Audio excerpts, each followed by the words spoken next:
Olá pessoal, bom dia, boa tarde, boa noite. Eu não sei a hora que vocês vão assistir esse vídeo. Eu sou Mauro, aluno do curso de licenciatura em Física da Universidade Estadual do Maranhão, Paulo de Balsas. E a nossa disciplina de óptica foi proposto que fizéssemos aí uma microaula com o tema Introdução à Física Quântica.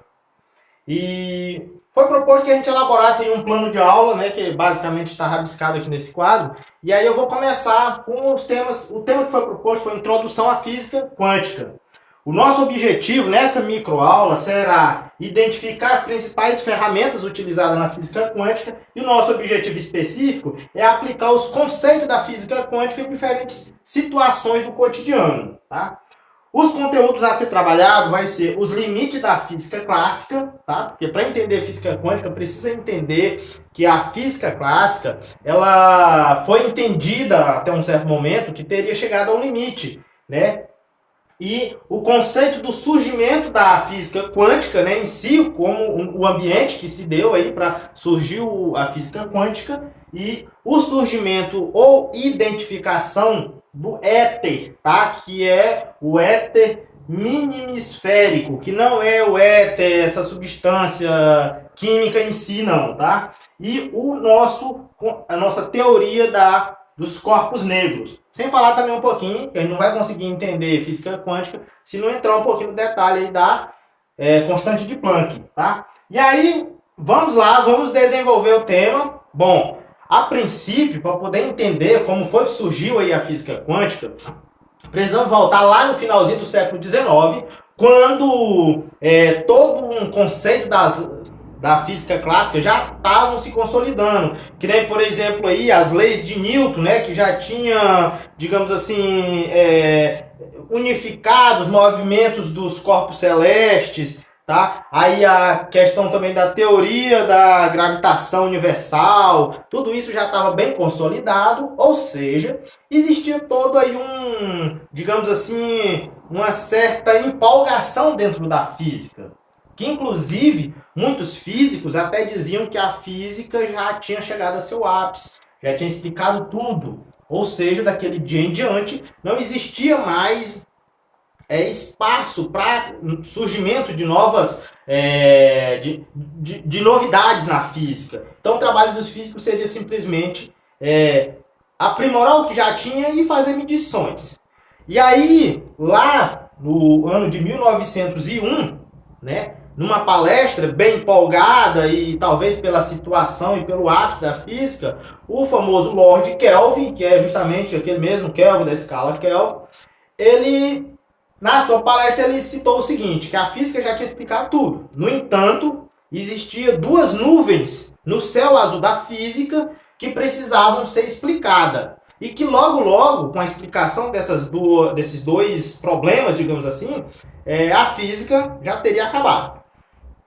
Qual eram essas duas nuvens, na verdade? A primeira dessas nuvens é justamente esse, o conceito aí do surgimento do éter. O que é que acontece? Já sabia que a luz ela ia se propagar, até então ela se propagaria em forma de onda, tá? Mas se ela se propagava em forma de onda, a pergunta é, como que ela se propagaria? Qual era o meio condutor? Então eles propuseram que existia aí essa substância, esse éter, que seria algo com características próprias, né? E que realmente fazia com que a luz se propagasse em forma de onda. No entanto, quando eles faziam os testes, o éter não era identificado, não conseguia identificar isso em laboratório. E a outra questão que trouxe aí o surgimento da física quântica foi justamente também a teoria dos corpos negros. Por quê? Porque sabe-se que todo o universo ele é composto de átomos e que na época, lá no finalzinho do século XIX, as leis aí a termodinâmica em si, ela já estava bem consolidada e ela já conseguia dizer que a temperatura em si era justamente a agitação das moléculas em sua pequena essência, digamos assim. Só que para ter esse agitamento, ela teria que ser de forma constante, tá? E quando pegava lá a equação lá da energia, mostrava justamente isso. Só que no laboratório mostrava aí uma curva negra, um alinhamento diferente. E aí então surge aí um matemático aí, o famoso Planck, né? Ele dá aí um incremento aí nessa equação, que é justamente quando ele acrescenta a constante de Planck, que é lá o H, no caso, né? Que eu tenho aqui, o N, que é os números naturais, e aí ele coloca aí uma calibração, que é a constante de Planck, e o F é a frequência, né? A frequência da onda. Então, dessa forma, conseguiu explicar como que a luz vai se propagar. Diante disso, surge aí um novo meio de estudar aí as coisas, digamos assim, as coisas que não são vistas a olho nu. Tá? E aí é onde entra o conceito da física quântica, que por incrível que pareça, por mais que já tenha muita informação, a física quântica ela ainda está longe de ser entendida. Até porque ela vai estudar aí as coisas nas suas as coisas bem pequenininhas. E o que é que acontece? Quando a gente faz uma pesquisa para tentar entender um pouco da física quântica, o que é que acontece? A gente percebe que primeiro exemplo que é citado é aquela questão do carro, né? Que você consegue ver as coisas do mundo real quando um fóton bate lá no carro e volta para você trazendo essa imagem, seja no carro ou qualquer objeto. No entanto, o fóton ele é muito leve em relação àquele objeto do nosso meio, do nosso cotidiano. Então, o fóton ele não vai conseguir interagir com esse objeto, porque ele é muito leve. Já no mundo quântico é diferente.